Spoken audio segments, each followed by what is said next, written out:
Una po sa ating mga balita, inaasahang lalakas pa ang bagyong Basyang bago maglandfall sa bahagi ng Caraga Region.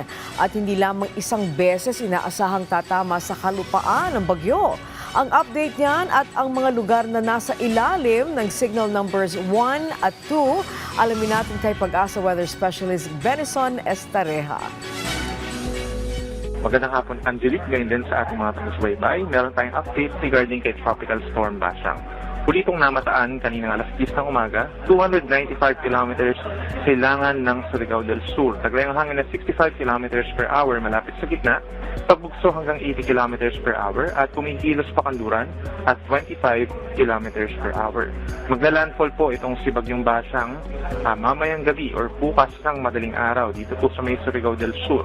Pagkatapos na maglandfall, tatawirin po ng bagyo itong hilagang-silangang bahagi ng Mindanao, timog at kanlurang bahagi ng Visayas hanggang sa makarating po ng Sulusi and Northern Palawan at pagsapit po ng Sunday ng umaga ay nasa may West Philippines na ito. Posible pa pagsapit po ng Sunday ng umaga, ito ay humina pa bilang isang low pressure area. Ngayon pa man, nasahan pa rin po ang mga direktang epekto nitong bagyong Basyang in terms of pag-ulan and in terms of malakas na hangin. So within the next 24 hours, meron tayong possible na higit 200 mm na dami ng ulan sa Surigao del Sur, Agusan del Norte, Agusan del Sur, Misamis Oriental at Camiguin.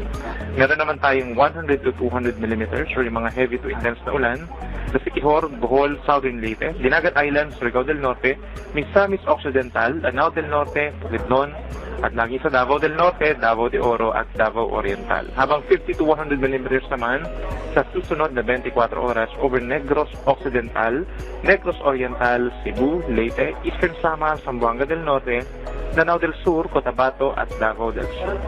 Sa ngayon po nakataas naman ang wind signal number 2 sa Siquijor, Southeastern Negros Oriental, southern portion of Cebu, southern Bohol, Surigao del Norte, Surigao del Sur, extreme northern portion of Davao Oriental, Agusan del Norte, Agusan del Sur, Misamis Oriental, northern Bukidnon, northeastern portion ng Lanao del Norte, northeastern portion of Misamis Occidental at Camiguin.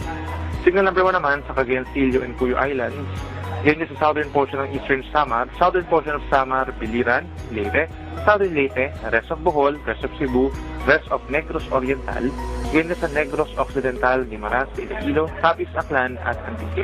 Signal number 1 din sa Dinagat Islands, northern and central portion ng Davao Oriental, Davao de Oro, Davao del Norte, northern portion ng Davao del Sur, ganyan sa rest of Bukidnon, northern portion of Cotabato, Lanao del Sur, northern portion of Maguindanao del Norte, rest of Lanao del Norte, rest of Misamis Occidental, eastern and central portions of Zamboanga del Norte, ganyan sa northern and central portions of Zamboanga del Sur, and the northern portion of Zamboanga Sibugay. Kapag meron tayong babala sa malalakas po na hangin, mag-ingat po sa posibleng pagkatumba po ng ilang mga maliliit na puno at yung pagtuklap po ng ilang bubong at pagtumba ng ilang mga may ginang istruktura.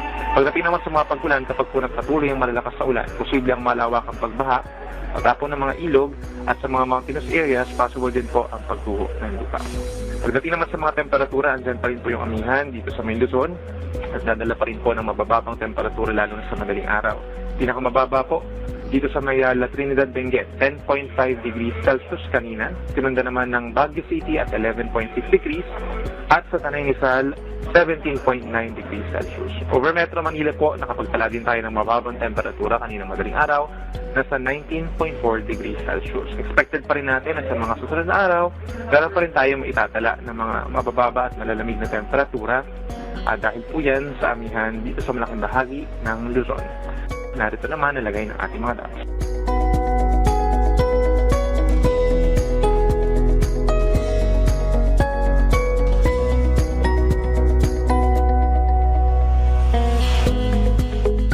Yan muna latest muna dito sa Weather Forecasting Center ng Pag-asa. Ako muli si Benison Estareja. Magandang tanghali.